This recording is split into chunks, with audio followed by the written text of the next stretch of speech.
Alexandre Lascaris, ambassadeur des États-Unis d'Amérique au Tchad, est reçu ce jeudi à la primature par le Premier ministre Saleh Kebzabo.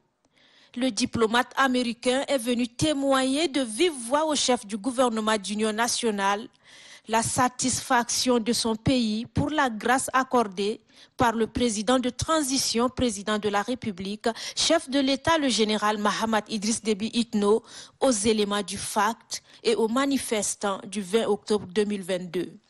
Les États-Unis d'Amérique font partie des partenaires internationaux les plus crédibles au Tchad en cette phase cruciale de transition.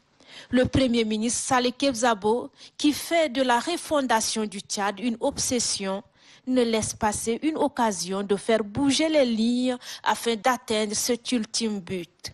Accompagné dans cette noble mission par la communauté internationale, toutes les avancées réalisées dans la deuxième phase de transition sont pointées en vert.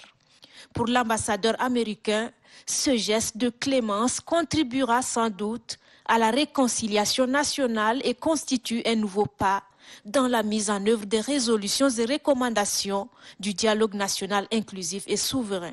Au mandat de Washington est de faire tout possible pour aider le processus tchadien de réussir. Et ça, pour moi, la grande importance, c'est de donner au peuple tchadien l'opportunité d'avoir un débat démocratique et pacifique. Pour nous, le plus important, c'est que le peuple tchadien puisse développer. La visite de l'ambassadeur américain au chef du gouvernement est à mettre dans cette lignée des progrès accomplis par le gouvernement d'union nationale. Dans la foulée, arrive le représentant spécial de la CEAC, Communauté économique de l'Afrique centrale. Urbino José Batello est venu se rendre à l'évidence du bon déroulement de la deuxième phase du processus de transition, dont son institution en est le principal accompagnateur dès le départ.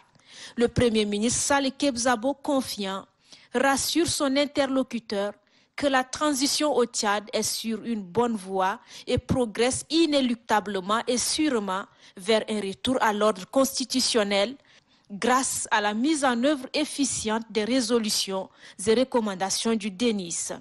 Son Excellence, Monsieur le Premier ministre, nous a parlé de la mise en œuvre des résolutions, des recommandations du DENIS.